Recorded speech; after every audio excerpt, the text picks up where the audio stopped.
Officer Jack Simmons rubbed his temples as he adjusted his body armor. The precinct's fluorescent lights buzzed faintly, adding to the dull throb in his head.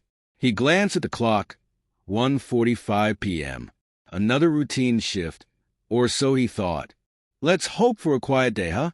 Jack muttered to his partner, Officer Mike Daniels, a young recruit with just under a year on the force. Mike grinned, sipping his coffee, his enthusiasm untouched by the realities of the job. Quiet days don't make heroes, Mike quipped. Jack chuckled, shaking his head. Trust me, kid, you'll learn to appreciate the quiet. Their radio crackled to life. Attention units, we've got a report of a suspicious individual near Crestview Plaza. Description: female, black, early 30s, carrying multiple shopping bags.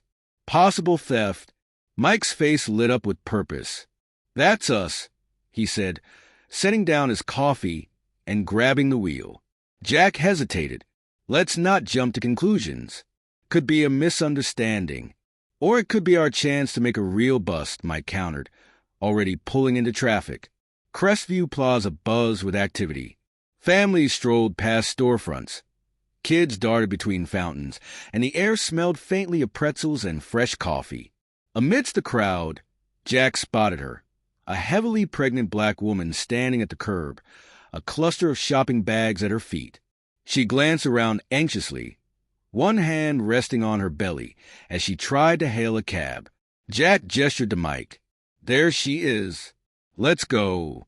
The woman looked up as they approached, her brow furrowing slightly.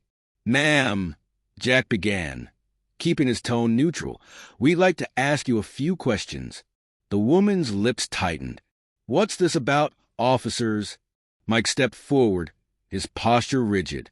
We received a report of suspicious activity. Can we see some ID? Her eyes flicked between them. Suspicious activity? I've been shopping. My ID's in the car, but Mike interrupted. No ID and expensive items. It raises questions.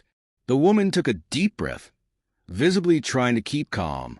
I'm 8 months pregnant. I've been on my feet all day.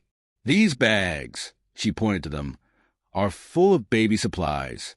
Receipts are inside. Mike's hand moved toward his cuffs. We need to verify that. Until we do, you'll need to come with us. Jack frowned. Mike, hold on. But the rookie had already grabbed her arm. Ma'am, please turn around. The woman froze, her voice rising. Turn around? I haven't done anything wrong. Her protest drew attention. Phones emerged, capturing the scene as bystanders murmured. Jack stepped closer. Ma'am, let's keep this calm. She pulled back, her voice trembling. I'm not resisting, but you're treating me like a criminal. This is wrong. Mike pressed forward, snapping the cuffs onto her wrists. We're following protocol. The woman let out a sharp gasp, her hands instinctively moving toward her belly despite the cuffs. I'm pregnant. What if you hurt my baby? Jack's stomach twisted, doubt clawing at him. But the crowd was growing, and Mike's confidence in his decision seemed unshakable. As they escorted her to the squad car, the murmurs became shouts. She didn't do anything. You should be ashamed. Jack avoided the stairs, his unease deepening with each step. The car ride was silent, punctuated only by the crackle of the police radio and the woman's strained breathing. She sat in the back seat, her cuffed hands awkwardly cradling her belly. Jack glanced at her in the rearview mirror. Ma'am, we'll sort this out at the station. If this is a mistake, you'll be free to go. Her eyes met his in the mirror, blazing with restrained fury. A mistake? Do you know how humiliating this is? In front of everyone? Do you think I'm some common thief because of how I look? Mike scoffed. It's not about how you look. It's about the circumstances. No ID. Expensive items. Circumstances, she snapped. I didn't realize shopping for my unborn child was a crime. Jack's knuckles whitened on the steering wheel. Let's all calm down. We'll get to the bottom of this. She turned her gaze out the window, blinking back tears. "I don't expect you to understand," she murmured. Jack felt the weight of her words, but Mike seemed unbothered. He leaned back in his seat, arms crossed. When they arrived at the station, the desk sergeant raised an eyebrow as Jack and Mike escorted the woman in. "What's the charge?" Jack hesitated. "Suspicious activity. We need to confirm her purchases." The sergeant's gaze flicked to the woman, then back to Jack. "Suspicious activity, huh? Hope you're sure about this." The woman was led to a holding room. Jack stayed behind, guilt gnawing at him. Mike, however, headed straight to the surveillance desk to review footage. Minutes later, Jack heard a voice behind him. "Officer Simmons?" He turned to see a towering man in a crisp suit, his face dark with fury. "Commissioner Harold Grant." "Where is she?" Grant demanded, his deep voice echoing through the precinct. Jack stammered, "Sir, who?" "My wife, Officer Simmons." "My pregnant wife," Grant snarled. The air seemed to leave the room. Jack's heart dropped.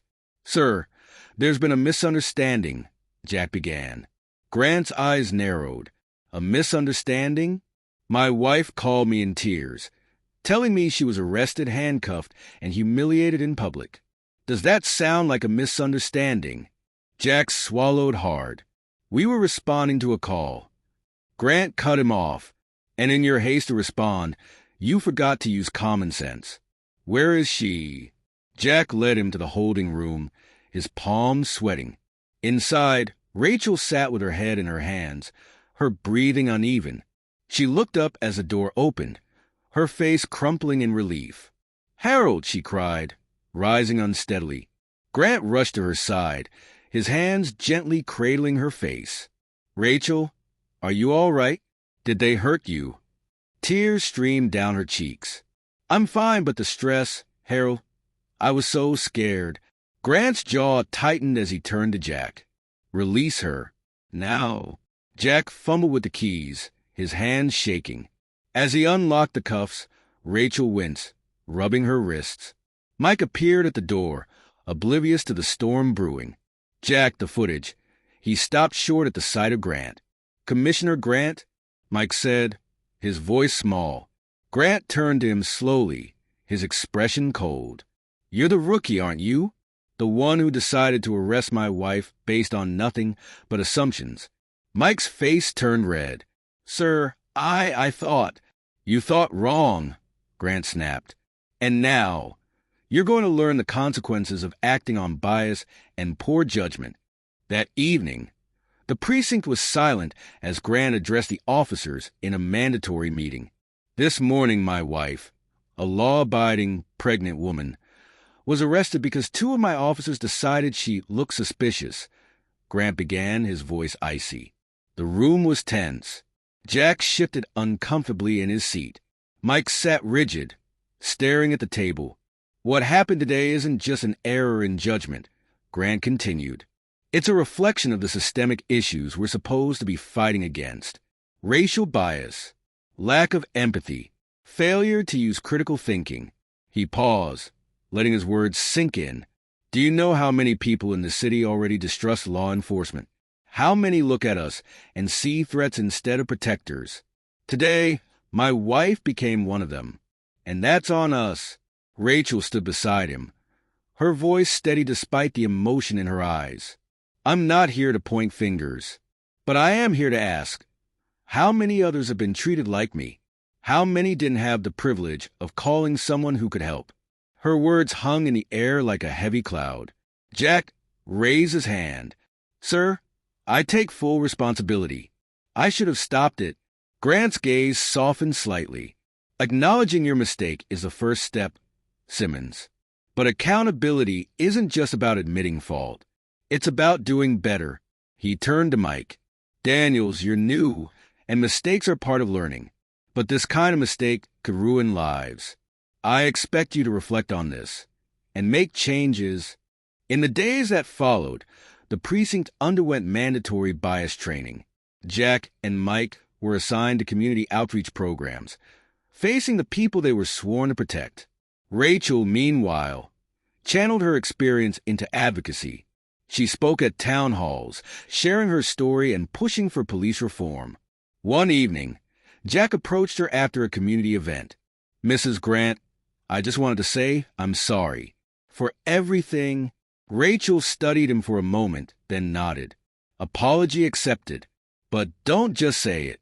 Show it." Jack walked away, determined to live up to her words. As for Rachel and Grant, the ordeal strengthened their resolve to fight for a world where their unborn child wouldn't grow up fearing the very people meant to protect them.